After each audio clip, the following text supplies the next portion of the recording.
Assalamualaikum warahmatullahi wabarakatuh. Salam dan sejahtera bagi kita semua. Selamat siang. Selamat bertemu kembali ya di kuliah pengantar akuntansi. Pada siang hari ini sebelum kita mulai perkuliahan ya, kita berdoa lebih dahulu menurut agama dan kepercayaan kita masing-masing agar apa yang kita pelajari bersama itu bisa bermanfaat bagi kita semua. Berdoa mulai.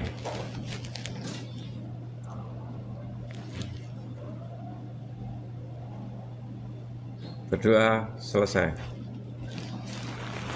Ya, kita melanjutkan ya dari pertemuan yang kemarin minggu yang lalu ya, kita bahas mengenai akuntansi itu apa, kemudian outputnya atau laporan daripada akuntansi itu apa, kemudian kegunaan daripada laporan itu untuk siapa. Nah, sekarang kita akan belajar ya mengenai persamaan dasar akuntansi.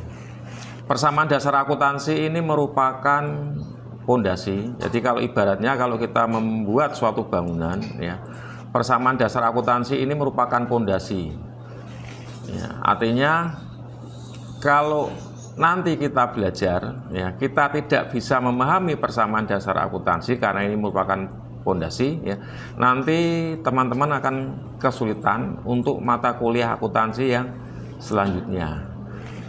Dan perlu kita pahami bahwa kalau kita belajar akuntansi, kita jangan menghafal. Akuntansi itu adalah ilmu terapan ya, dan di situ ada logikanya. Nah, sehingga harapan kita ya kita belajar, kita menerapkan. Artinya kalau saudara nanti belajar tanpa penerapan ya nanti tidak bisa. Ya, kita lanjutkan ya topiknya yaitu mengenai persamaan dasar akuntansi. Persamaan dasar akuntansi ini bermula ya kalau kita mendirikan suatu bangunan ya, nanti saya jelaskan di sini ya. Kita mendirikan suatu bangunan ya, kita mendirikan suatu usaha ya. Persamaannya berawal dari adanya aset sama dengan hutang ditambah dengan modal. Ketika kita mendirikan suatu usaha, mesti kita setor uang. Kita setor uang berupa modal. Modalnya bisa berupa uang, bisa mungkin pemiliknya menyetorkan dalam bentuk aset lainnya. Misalkan kita mendirikan perusahaan jasa. Ya. Aset yang kita setorkan pertama kali sebagai pemilik kas.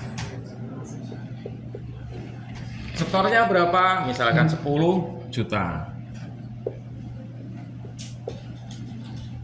Berarti aset yang bertambah ya untuk pendirian usaha berupa kas sebanyak 10 juta.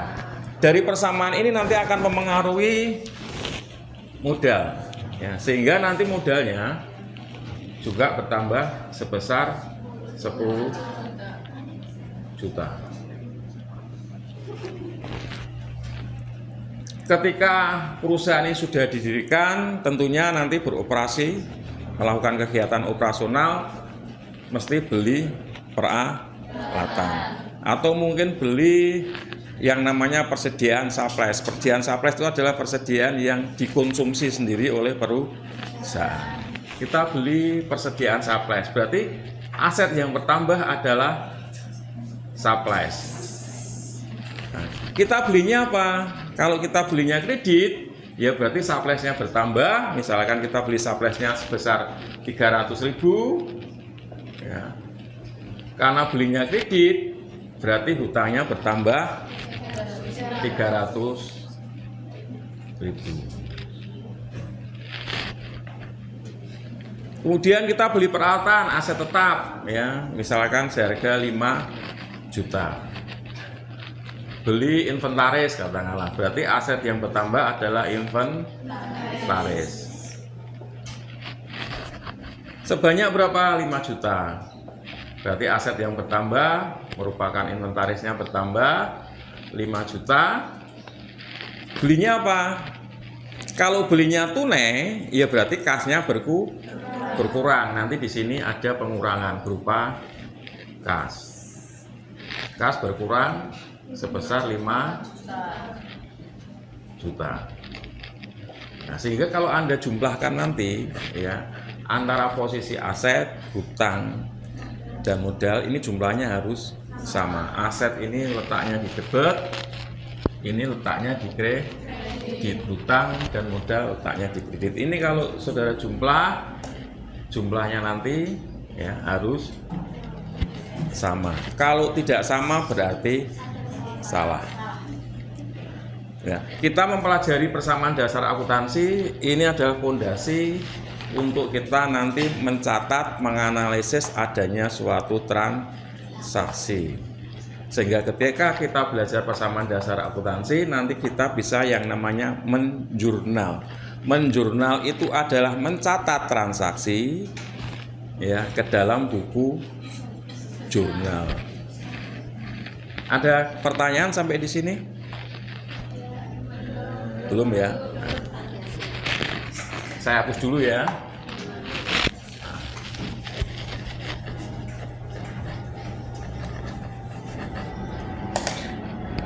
Ketika perusahaan itu sudah didirikan ya, melakukan kegiatan operasional, berarti mesti perusahaan nanti akan mengeluarkan yang namanya apa?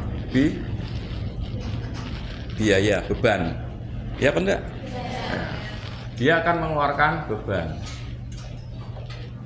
dan memperoleh apa? Kalau perusahaan aktivitas mengeluarkan beban, dia akan memperoleh apa? Pendapatan atau penghasilan. Sehingga persamaan dasar akuntansi nanti akan menjadi aset sama dengan hutang ditambah dengan modal dikurangi beban ditambah penghasilan. Kalau persamaan ini saya ubah ya dari kanan ke kiri, berarti aset ditambah dengan beban sama dengan hutang ya ditambah dengan modal ditambah dengan penghasilan. Nah, seperti tadi sudah saya jelaskan bahwa aset itu ada di sebelah debit, maka ketika persamaan beban dan kita pindah ke ruas kiri, beban nanti akan bersaldo debit. Jadi aset dan beban itu saldo normalnya mesti di debit. Nah, nanti kalau saudara nanti menghitung, loh mengapa ada aset, mengapa ada beban, saldo normalnya kok di kredit, berarti ada sesuatu yang salah. Apanya yang salah? Cek lagi, mungkin salah mencatatnya, salah memasukkan. Kemudian kelompok yang hutang plus modal plus penghasilan ini bersaldo kredit. Saldo normalnya mesti di kredit. Apakah boleh nanti saldo normalnya di debit? Boleh, mungkin salah mencatat, ada koreksi, boleh. Tetapi ketika nanti saldo terakhir, kalau itu saldonya hutang itu di debit, modal itu di debit, penghasilan di debit, berarti ada kesalahan. Kesalahannya apa? Kita cek satu-satu. Sampai di sini ada pertanyaan? Oke. Saya lanjutkan ya mengenai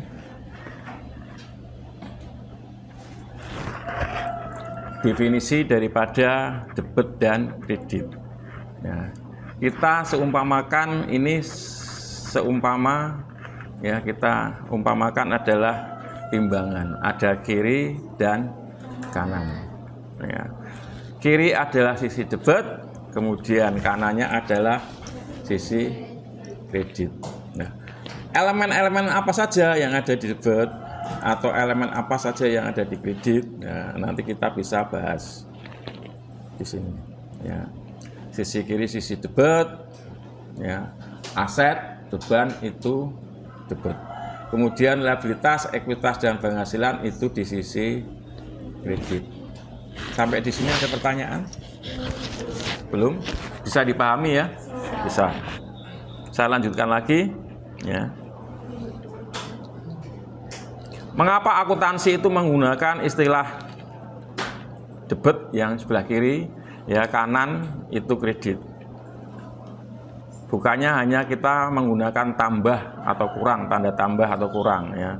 Karena akuntansi itu menyajikan informasi keuangan yang tidak ada nilai negatifnya. Nah, sehingga tidak ada nilai negatifnya, maka tidak bisa kita tambah ya, kita masukkan lagi kurang, nggak bisa. Nah, solusinya bagaimana ya? Jika ada pengurangan berarti angka negatif di sisi kiri ya, maka dipindahkan ke sisi kanan sehingga angka negatif tersebut berubah menjadi positif. Ya. Ini persamaan dasar akuntansi ya, aset, liabilitas, ekuitas, dan penghasilan dan beban. Ini kalau ibaratnya dalam slide itu kan ada gambar jari 5 ya, yang ibu jari itu aset ya, kemudian tunjuknya liabilitas, jari tengahnya ekuitas ya, jari manisnya adalah penghasilan, dan yang kelingking adalah beban. Ketentuannya sama ya, ketika bertambah ya, di mana liabilitas, ekuitas, penghasilan itu bertambah ya, maka akan di sebelah kredit, sedangkan berkurang di sebelah debit. Sedangkan untuk aset ya, ketentuannya adalah ketika aset itu bertambah di sebelah debit, berkurang di sebelah kredit. Sampai di sini ada pertanyaan?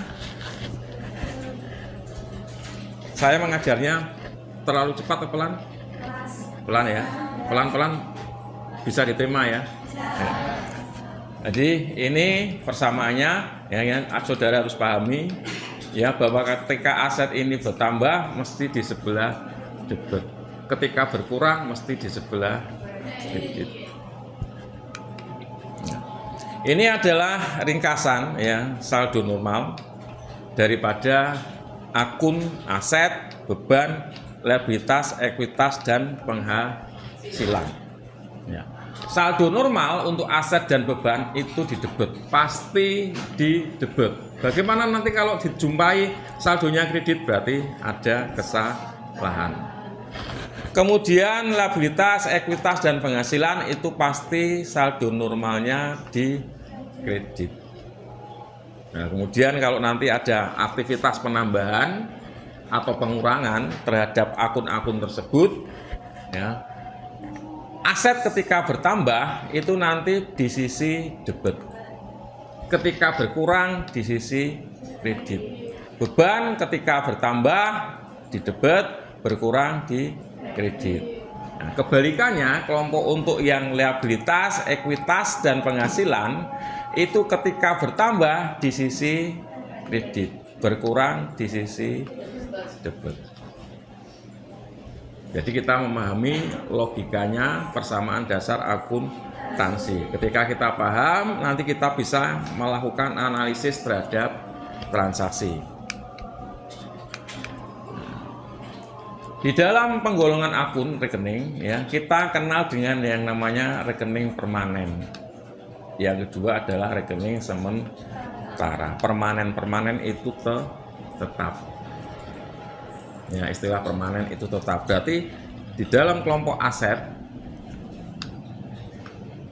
kewajiban, dan akun pemilik itu tetap. Artinya tetap, akun itu masih ada selama perusahaan berdiri.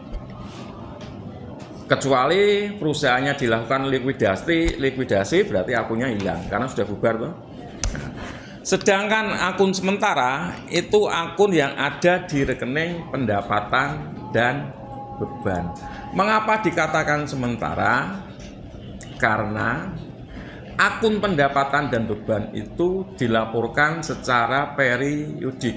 Jadi misalkan pendapatan atau laporan laba rugi untuk tahun 2023 itu dilaporkan tahun 2023. Nanti menginjak tahun 2024-nya laporan baru lagi. Nah, sehingga akun yang ini bersifat sementara karena nanti akan ditutup. Akhir tahun ditutup, dibuka lagi akun yang baru untuk rekening pendapatan dan beban. Nah, kita belajar bagaimana kita menganalisis suatu transaksi bersamaan dari persamaan dasar akuntansi.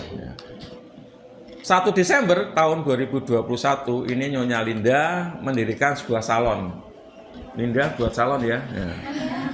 Uang tunainya ya itu sebesar 20 juta sebagai modal awal. Maka persamaan dasar akuntansinya kas asetnya bertambah berupa kas sebesar 20 juta, kemudian modalnya berupa kekayaan dari Linda sebesar 20 juta.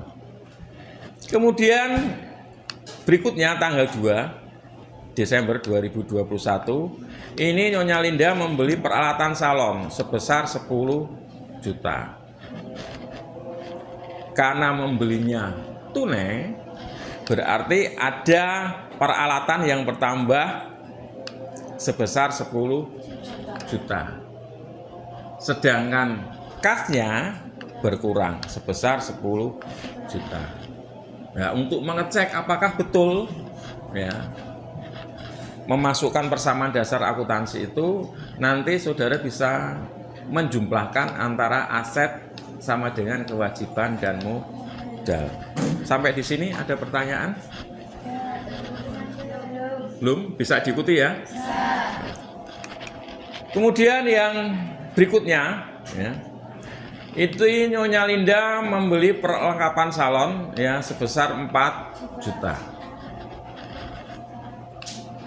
Maka aset yang bertambah adalah perlengkapan salon 4 juta. Karena membelinya kredit, berarti di sisi kewajiban atau hutang timbul 4 juta. Sehingga kalau saudara jumlahkan ya kelompok aset 4 juta timbul kewajiban 4 juta. Selalu imbang antara posisi aset harus sama dengan kewajiban dan modal. Kemudian tanggal 10 Desember ya, ini ada tagihan karena sudah beraktivitas ya melakukan tagihan kepada pelanggan sebesar 1,5 juta. Berarti ada piutang, ada tagihan, berarti ada klaim ya timbul yang namanya piutang. Piutangnya sebesar 1.500.000. Karena piutang bertambah, berarti kekayaannya salon Linda ini juga bertambah, modalnya bertambah 1.500.000. Ada pertanyaan sampai di sini? Bisa diikuti? Bisa ya. Saya lanjutkan lagi. Tanggal 11 Desember, ya, ini melakukan pembayaran hutang. Ketika kita membayar hutang, berarti aset apa yang berkurang? Aset kas. Karena ini hutang yang dibayarkan berapa? Sebesar 2 juta. Berarti kasnya berkurang. Masukkan di persamaan dasar akuntansi tandanya negatif. Kasnya berkurang sebesar 2 juta. Karena kasnya berkurang 2 juta, itu membayar kewajiban, maka kewajibannya juga berkurang sebesar 2 juta. Kemudian ini menyewa rumah ya untuk tempat usaha sebesar 3 juta. Siapa yang bisa menjawab? Gimana persamaan dasar akuntansinya? Karena sewa rumah ya, asetnya apa yang berkurang? Aset kas. Asetnya kas berkurang sebesar 3 juta. Akibatnya modalnya juga berkurang sebesar 3 juta. Jadi ketika kita mencatat suatu transaksi, masukkan ke dalam persamaan dasar akuntansi, itu ada dua posisi yang mempengaruhi. Apakah itu nanti akan mempengaruhi aset, apakah nanti akan mempengaruhi kewajiban, apakah nanti akan mempengaruhi modal. Kemudian membayar gaji karyawan. Karena membayar gaji berarti kasnya berkurang. Gajinya berapa? Oh 1,5, 1.500.000. Berarti kasnya berkurang 1.500.000. Akibatnya modalnya juga berkurang 1.500.000.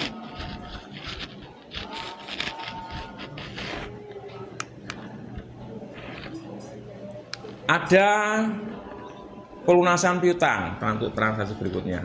Pelunasan piutang berarti pelanggan bayar kan? Pelanggan bayar ke salonnya, salonnya dapat uang. Berarti ada penambahan kas. Sebesar berapa? 1.500.000.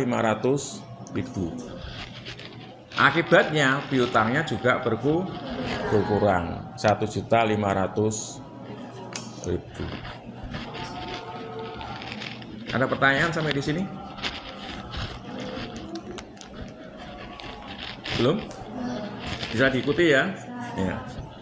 Untuk selanjutnya ini ada transaksi penjualan jasa. Penjualannya berupa apa? Kalau berupa tunai penjualannya berarti dapat uang. Perusahaan dapat uang, berarti kasnya bertambah, asetnya berupa kas bertambah 4.500.000, sehingga modalnya juga bertambah 4.500.000. Ada pertanyaan? Tidak ada, lanjutkan lagi ya. Ini membayar listrik dan air 1 juta. Berarti kasnya nanti berkurang, ya, aset berupa kas berkurang sebesar 1 juta, akibatnya modalnya juga akan berkurang sebesar 1 juta. Yang tanggal 31 Desember ya, ini perlengkapan salon yang masih tersisa. Ya, berarti kan perlengkapan salon kan bisa mungkin sabun, sampo dan lain sebagainya kan dipakai itu. Nah, dipakai akhir bulan, oh sisanya hanya tinggal 2 juta. Nah, perlengkapannya berkurang 2 juta, modalnya juga berkurang 2 juta. Nah, kemudian Prive ini Linda ngambil uangnya karena dia sudah bekerja selama 1 bulan ya, diambil. Ya, diambil berarti kasnya berkurang. Akibatnya modalnya juga berkurang 1.500.000. Nah, ini tadi kita belajar persamaan dasar akuntansi sebagai pondasi, sebagai dasar ya untuk kita melakukan pencatatan atau penjurnalan. Nah, bagaimana kalau kita nanti melakukan penjurnalan? Ya, tanggal 28 ini. Nah, kita melakukan penjurnalan. Jadi kita tadi sudah belajar bagaimana transaksi itu masuk ke dalam persamaan dasar akuntansi, kemudian kita baru mencatat transaksi itu yang namanya jurnal. Tanggal 28 Desember ya, ini saya ambil salah satu contohnya aja. 28 Desember itu membayar gaji karyawan. Berarti kalau membayar gaji ada yang namanya rekening beban, namanya beban gaji. Berarti beban gaji. Beban kalau bertambah itu di sebelah debit. Beban gaji sebesar berapa? 1.500.000. Karena dibayar, kasnya berkurang. 1.500.000. Nah, cara menjurnalnya kalau posisi di debit, ya ini kan debit, mesti menjorok ke sebelah kiri. Kalau kredit menjorok ke sebelah kanan. Nah, ini membacanya, kalau membaca jurnal, ya, beban gaji pada kas sebesar 1.500.000. Nah, dari jurnal ini juga kita bisa membaca, oh berarti dulu ada transaksi pembayaran gaji, ya, yang dibayar tunai 1.500.000. Contoh lagi.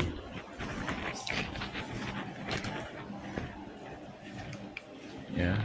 Ini ada pelunasan piutang sebesar 1.500.000. Piutangnya dilunasi. Berarti salon Linda dapat uang. Dapat uang berarti kasnya masuk. Kas di sebelah debit kas. Yang masuk berapa uangnya yang dibayarkan? 1.500.000.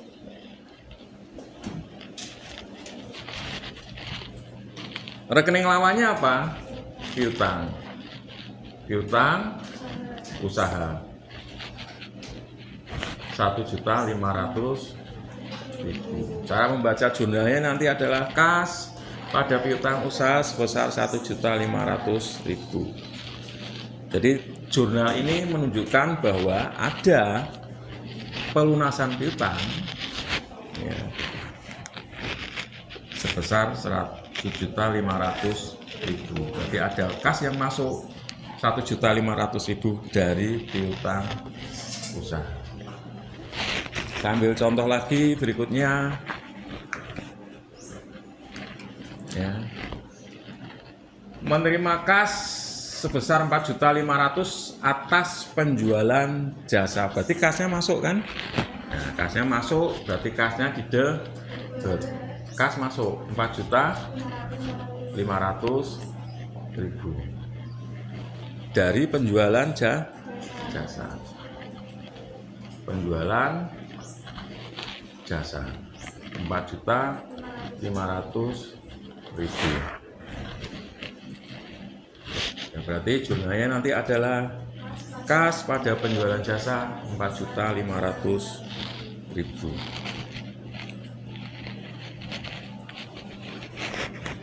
Contoh berikutnya, ya, ini membayar listrik dan air. Kira-kira siapa yang bisa menjawab? Ya. Salon Linda ini membayar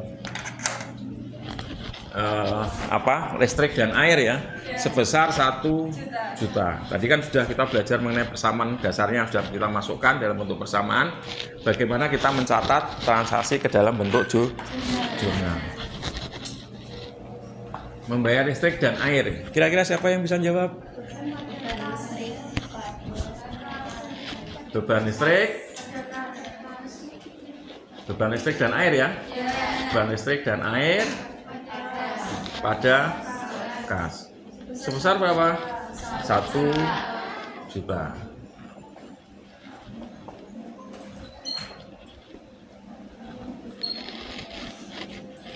Berarti ada transaksi dari salon, ya, membayar beban listrik dan air, dibayar tunai. Berarti kasnya berkurang. Jurnalnya adalah beban listrik dan air pada kas sebesar 1 juta.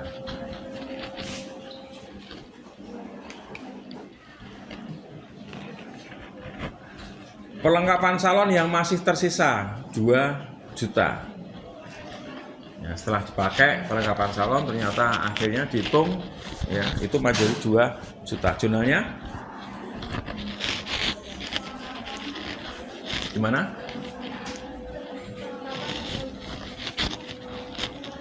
Dipakai menjadi beban perlengkapan pada perlengkapan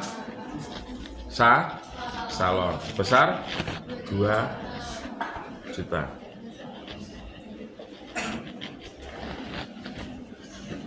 Ya, ada klarifikasi sampai di sini? Jadi saya tekankan lagi, kalau kita belajar akuntansi, ya, akuntansi itu doing. Doing itu artinya dikerjakan, batu learning. Doing learning. Kalau Anda hanya membaca, tanpa menerapkan Anda tidak bisa, karena akuntansi itu adalah ilmu terapan. Oke, kalau nggak ada pertanyaan ya, kita akhiri dulu pertemuan kita pada siang hari ini membahas mengenai bagaimana membuat persamaan dasar akuntansinya ya, dan melakukan analisis terhadap transaksi keuangan. Kemudian nanti ada tugas-tugas yang akan saya share di grup ya, silahkan nanti Anda buat, Anda kerjakan. Nanti kalau misalkan belum paham bisa konsultasi ke saya. Saya akhiri dulu, selamat siang. Assalamualaikum warahmatullahi wabarakatuh.